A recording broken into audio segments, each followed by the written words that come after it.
Poorna's dairy ఛానల్కి స్వాగతం. Hi అండి, నమస్తే. ఈరోజు ఈ వీడియోలో క్రిస్పీ శాండ్విచ్ ఎలా చేయాలో చూడబోతున్నాం. ఇది చాలా ఈజీ. బిగినర్స్, అసలు కుకింగ్ రాని వాళ్ళు కూడా ఇది చేసేయచ్చు. ఎప్పుడైనా సడన్గా గెస్ట్లు వచ్చినప్పుడు కానీ, మార్నింగ్ బ్రేక్ఫాస్ట్కి, evening snack time, night dinner, ఏ టైంలో అయినా ఇది తినచ్చు. చాలా టేస్టీగా ఉంటుంది అండ్ చాలా తక్కువ ఇంగ్రీడియంట్స్తో దీన్ని ప్రిపేర్ చేసుకోవచ్చు. సో ఎలా తయారు చేయాలి అనేది వీడియోలోకి వెళ్ళి చూసేద్దాం.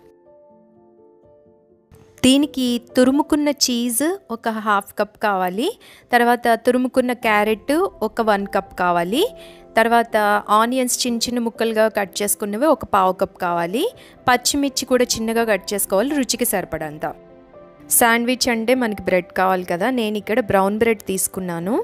తర్వాత ఇది టోస్ట్ చేసుకోవటానికి బటర్ కావాలి. అది సాల్టెడ్ అయినా పర్వాలేదు, అన్సాల్టెడ్ అయినా పర్వాలేదు. ఇప్పుడు మనం తీసుకున్న ఇంగ్రీడియంట్స్ అన్నిటిని కూడా ఒక బౌల్లో మిక్స్ చేసుకోవాలి.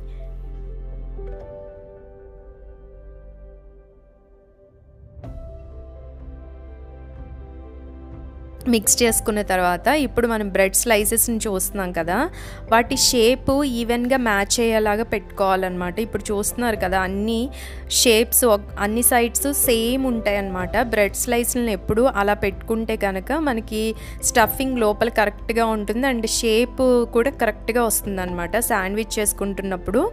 సో ఇప్పుడు మనం ఈ మిక్స్ ఉంది కదా, మనకి క్యారెట్, చీజ్ అన్నీ వేసిన మిక్స్, దాన్ని మనం ఈ బ్రెడ్ మీద పెట్టుకోవాలన్నమాట.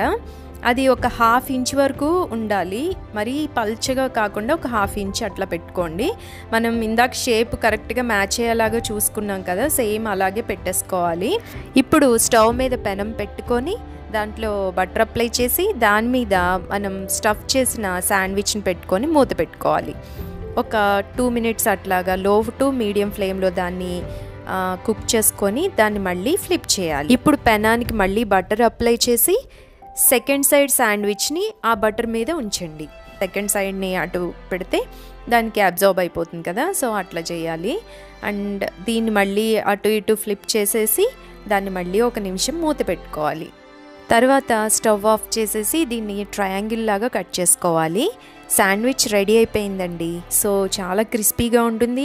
ఇందులో మనం సాల్ట్ వాడలేదు, అయినా సాల్ట్ లేనట్టు మనకు అసలు తెలీదు, ఎందుకంటే బ్రెడ్లో ఉన్న సాల్ట్ అండ్ చీజ్లో ఉన్న సాల్ట్ బ్యాలెన్స్ చేసేస్తుంది అనమాట. బటర్ ఎంత అప్లై చేస్తే అంత టేస్టీగా శాండ్విచ్ ఉంటుంది. అండ్ ఈ టేస్ట్ అలవాటైందంటే మటుకు ఎక్కువ రోజులు చేసుకోకపోతే ఈ టేస్ట్ని మిస్ అవుతాము, అంత బాగుంటుంది. సో మీరు కూడా టేస్టీగా ఉండి ఈ శాండ్విచ్ని తయారు చేసుకొని ఎంజాయ్ చేయండి.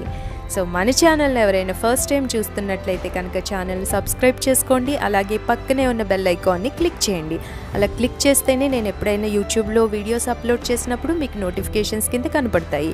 మరో కొత్త వీడియోతో మళ్ళీ కలుస్తాను. అంతవరకు సెలవు, బాయ్ బాయ్, టేక్ కేర్.